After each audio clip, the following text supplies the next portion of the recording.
Hi friends, आप सभी का आपके अपने यूट्यूब चैनल यूपीएससी इन्फो 24 में स्वागत है। तो दोस्तों, हम उम्मीद करते हैं कि आप सभी लोग स्वस्थ होंगे और खुश होंगे।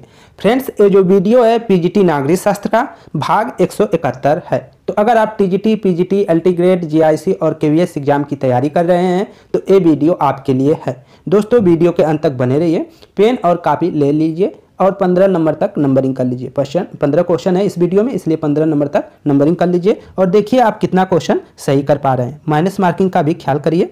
देखते हैं पहला नंबर क्वेश्चन। राजस्व उस यंत्र के अलावा और कोई चीज नहीं जिसके जरिए एक वर्ग दूसरे वर्ग का दमन करता है, यह कथन किसका है?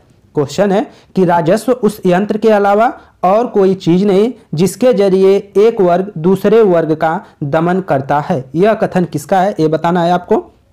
ऑप्शन 1 है एंजिल्स का, ऑप्शन बी है लेनिन का, ऑप्शन सी है महात्मा गांधी का, ऑप्शन डी है माओ का। तो किसका कथन है दोस्तों? यह कथन है माओ का। ठीक है, राजस्व उस यंत्र के अलावा और कोई चीज नहीं जिसके जरिए एक वर्ग दूसरे वर्ग का दमन करता है, यह कथन एंजिल्स का है। ऑप्शन ए सही है। आगे चलते हैं, 17 नंबर क्वेश्चन देखते हैं। क्वेश्चन है फ्रेंड्स, गिलक्राइस्ट के अनुसार राज्य द्वारा जो गतिविधियां प्रतिबंधित नहीं होती है वे है कौन सी है ये बताना है। गिलक्राइस्ट के अनुसार राज्य द्वारा जो गतिविधियां प्रतिबंधित नहीं है वह होती है, वो बताना है। ऑप्शन ए है नकारात्मक अधिकार, सकारात्मक अधिकार, चिकित्सा का अधिकार, विचार का अधिकार। इसका आंसर क्या हो जाएगा दोस्तों? तो 17 का आंसर ए सही हो जाएगा, नकारात्मक अधिकार। गिलक्राइस्ट के अनुसार राज्य द्वारा जो गतिविधियां, जैसे अब कोई भी गतिविधि करें और वो प्रतिबंधित नहीं होती है तो वो क्या होती है, उसको क्या नाम देते हैं? तो वो नकारात्मक अधिकार हो गया आपका, कि उस पर आपका किसी प्रकार का कोई प्रतिबंध नहीं है, आप चाहे जो भी गतिविधि करें। तो ऑप्शन ए आपका सही हो जाएगा। आगे चलते हैं, 18 नंबर क्वेश्चन देखते हैं। अर्थशास्त्र निम्नांकित से संबंधित महान रचना है। अर्थशास्त्र का किस चीज से संबंध है, उसका विषय वस्तु क्या है यह बताना है। आपको मालूम होगा अर्थशास्त्र के लेखक जो हैं चाणक्य हैं, कौटिल्य या विश्वगुप्त, तीनों नाम एक ही व्यक्ति का है, चाणक्य या विश्वगुप्त या कौटिल्य। तो ये आप देखेंगे इसका अर्थशास्त्र का किससे संबंध है ये बताना है आपको। ऑप्शन ए है वित्तीय प्रशासन से, ऑप्शन बी है राजनीतिक और शासन कला से, ऑप्शन सी है वित्तीय प्रबंध से, ऑप्शन डी है बजट से। तो आंसर इसका क्या हो जाएगा दोस्तों?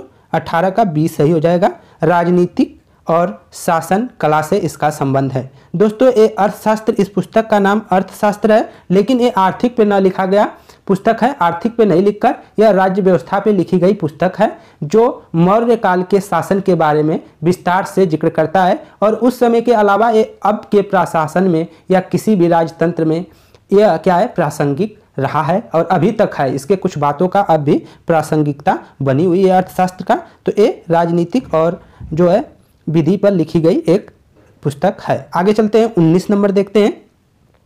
निम्न में से मैकाइबर के बहुलवादी प्रभुता सत्ता के विषय में कौन सा एक ठीक है?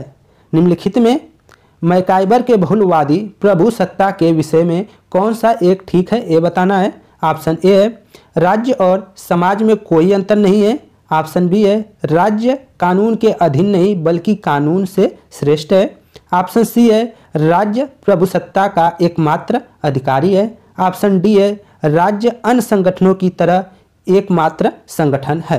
तो बहुलवादी प्रभुसत्ता का विषय क्या है ये बताना है। तो ऑप्शन आपका डी सही हो जाएगा, 19 का डी। ठीक है, मैकाइबर के बहुलवादी प्रभुसत्ता के विषय में कौन सा ठीक है एक? तो वह यही ठीक है कि राज्य अन्य संगठनों की तरह एकमात्र संगठन है। ऐसा जो मैकाइबर का बहुलवादी प्रभुसत्ता सिद्धांत है उसके अनुसार है कि राज्य अन्य संगठनों की तरह एकमात्र संगठन है, ऐसा उनका मानना है। आगे चलते हैं, 20 नंबर देख लेते हैं। यदि संविधान परम संप्रभु है तो तत्कालिक संप्रभुता आरोपित है। यदि संविधान परम संप्रभु है तो तत्कालिक प्रभुसत्ता आरोपित है। ऑप्शन ए है राष्ट्र में, ऑप्शन बी है निर्वाचक गण में, ऑप्शन सी है विधि निर्माता निकाय में, ऑप्शन डी है शासन दल में। तो इसका 20 का आंसर क्या हो जाएगा दोस्तों? तो 20 का आंसर सी सही हो जाएगा, विधि निर्माता निकाय में। यदि संविधान परम संप्रभु है तो तत्कालिक संप्रभुता आरोपित है। किसमें आरोपित है? तो वह विधि निर्माता निकाय में आरोपित है। ऑप्शन सी सही है। आगे चलते हैं, 21 नंबर क्वेश्चन देखते हैं। वह विचारक जिसने प्रभुसत्ता सिद्धांत की स्पष्ट व्याख्या की और इसे राजनीतिक के दर्शन में समाविष्ट किया। कौन है ये बताना है। ऑप्शन ए है प्लेटो ने, ऑप्शन बी है लास्की ने, ऑप्शन सी है अरस्तु ने, ऑप्शन डी है बोधा ने। तो आंसर इसका क्या हो जाएगा दोस्तों, डी सही हो जाएगा, बोधा ने। तो बोधा ऐसे विचारक हैं जिसने प्रभुसत्ता सिद्धांत की स्पष्ट व्याख्या की और इसे राजनीतिक के दर्शन में समाविष्ट भी किया। ये काम किए हैं बोधा महोदय। ऑप्शन डी आपका सही है। आगे देखते हैं 22 नंबर क्वेश्चन है, प्रभुसत्ता के एकलवादी सिद्धांत का प्रमुख समर्थक किसे माना जाता है। तो संप्रभुता के एकलवादी सिद्धांत का प्रमुख समर्थक कौन है ये बताना है। ऑप्शन ए है लास्की, ऑप्शन बी है रसेल, ऑप्शन सी है कोल, ऑप्शन डी है जॉन ऑस्टिन। तो आंसर क्या हो जाएगा, डी सही हो जाएगा। जॉन ऑस्टिन महोदय हैं जो संप्रभुता के एकलवादी सिद्धांत के प्रमुख समर्थक हैं। तो एकलवादी सिद्धांत के प्रमुख समर्थक कौन है, तो आंसर हो जाएगा जॉन ऑस्टिन। ठीक है, संप्रभुता के एकलवादी सिद्धांत के। आगे चलते हैं 23 नंबर देखते हैं, एकल संप्रभुता द्वारा समर्थित दृष्टिकोण है। एकल संप्रभुता द्वारा समर्थित जो दृष्टिकोण है वो कौन है ये बताना है। ऑप्शन ए कानून नैतिकता की परिणति है, ऑप्शन बी है कानून तथा नैतिकता पर्याय है, ऑप्शन सी है नैतिकता कानून के अनुपालन का निर्धारण नहीं है, ऑप्शन डी है कानून आदेश है, नैतिकता परिकल्पना है। तो इसमें से 23 का आंसर क्या हो जाएगा दोस्तों, तो 23 का आंसर आपका डी हो जाएगा, कानून आदेश है, नैतिकता परिकल्पना है। तो एकल संप्रभुता द्वारा समर्थित दृष्टिकोण जो है वो है कानून आदेश है, नैतिकता परिकल्पना है। ऑप्शन डी आपका सही है, 23 का डी। आगे चलते हैं 24 नंबर क्वेश्चन देखते हैं, एक प्रतिक्रियावादी दल की विशेषता होती है। एक प्रतिक्रियावादी दल की विशेषता होती है। ऑप्शन ए है यह प्राचीन संस्थाओं के साथ संबंध जोड़ता है, ऑप्शन बी है यह वर्तमान संस्थाओं का उन्मूलन करना चाहता है और उनके स्थान पर पूर्णतया नवीन संस्थाओं को स्थापित करना चाहता है, ऑप्शन डी है यह पुरानी संस्थाओं में सुधार करने व उन्हें बनाए रखने में विश्वास रखता है, ऑप्शन डी है यह वर्तमान संस्थाओं को यथावत रखना चाहता है। तो एक जो प्रतिक्रियावादी दल की विशेषता होती है वह यही होती है कि यह प्राचीन संस्थाओं के साथ संबंध जोड़ता है। ऑप्शन आपका ए सही है, 24 का आंसर आपका ए हो जाएगा। दोस्तों अगर कोई आंसर कभी गलत हो जाए तो उसको कमेंट में जरूर बताइए कि किसी का आंसर गलत हो गया है, जिससे उसको सुधारा जा सके या क्वेश्चन को हटाया जा सके। आगे है दोस्तों, समानता के मार्क्सवादी दृष्टिकोण पर विचार कीजिए। समानता के मार्क्सवादी दृष्टिकोण पर विचार कीजिए। ऑप्शन ए है संपन्नों का वर्ग ही सारी समानता का उपभोग करता है, ऑप्शन बी है समानता के मार्क्सवादी दृष्टिकोण में संपूर्ण विषय का अध्ययन वर्ग संघर्ष के संदर्भ में नहीं किया गया है, ऑप्शन सी है मार्क्स ने समानता पर स्पष्ट विचार व्यक्त किया था, ऑप्शन डी है एंगल्स ने समानता पर स्पष्ट विचार व्यक्त किया था। तो आंसर क्या हो जाएगा, तो 25 का जो आंसर होगा वो ए सही हो जाएगा फ्रेंड्स। संपन्नों का वर्ग ही सारी जो समानता का उपभोग करता है। तो समानता के जो मार्क्सवादी दृष्टिकोण है उसके अनुसार यही है कि संपन्नों का जो वर्ग है, जो पूंजीपतियों का वर्ग है, वही सारी समानताओं का क्या करता है, उपभोग करता है। आगे चलते हैं 26 नंबर क्वेश्चन, अनिवार्य रूप से न्याय किस प्रकार की अवधारणा है। अनिवार्य रूप से न्याय किस प्रकार की अवधारणा है। ऑप्शन ए है कानूनी अवधारणा है, ऑप्शन बी है नैतिक अवधारणा है, ऑप्शन सी है सामाजिक अवधारणा है, ऑप्शन डी है सभी उपयुक्त। तो 26 का आंसर आपका डी सही हो जाएगा, सभी उपयुक्त। अनिवार्य रूप से न्याय किस प्रकार की अवधारणा है, तो न्याय में कानूनी अवधारणा, नैतिक अवधारणा और सामाजिक अवधारणा निहित है, सभी को ध्यान में रखकर ही न्याय किया जाता है। ऑप्शन डी आपका सही है। अगला क्वेश्चन है 27 नंबर, निम्नलिखित में से कौन सी विशेषता प्रजातंत्रात्मक शासन की नहीं है। प्रजातंत्र की कौन सी विशेषता नहीं है, ये आपको बताना है कि प्रजातंत्र की कौन सी विशेषता नहीं है। ऑप्शन ए है शासन सत्ता जनता के हाथों में होती है, ऑप्शन बी है सरकार पर जनता का नियंत्रण होता है, ऑप्शन सी है जनता सरकार को हटा सकती है, ऑप्शन डी है शासन शक्ति पर विशेष का नियंत्रण होता है, वर्ग विशेष का नियंत्रण होता है। तो ऑप्शन आपका डी सही हो जाएगा दोस्तों।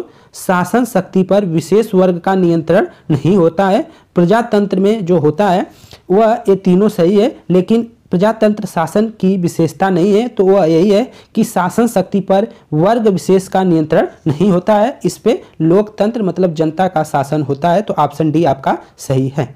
आगे देखते हैं 28 नंबर क्वेश्चन है, न्याय तथा समानता में काफी गहरा संबंध है। जो न्याय है आपका, न्याय तथा समानता में काफी गहरा संबंध है।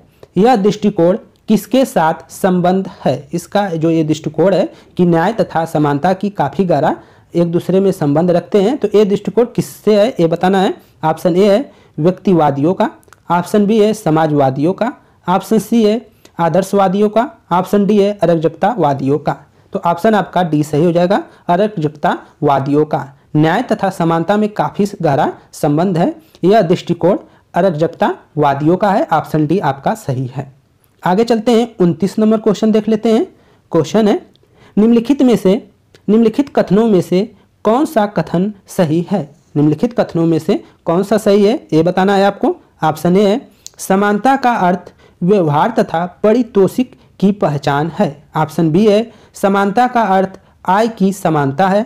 ऑप्शन सी है समानता का अर्थ प्रकृति ने सबको समान बनाया है।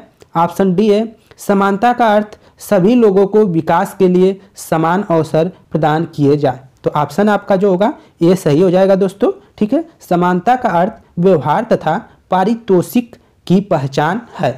ऑप्शन ए सही है।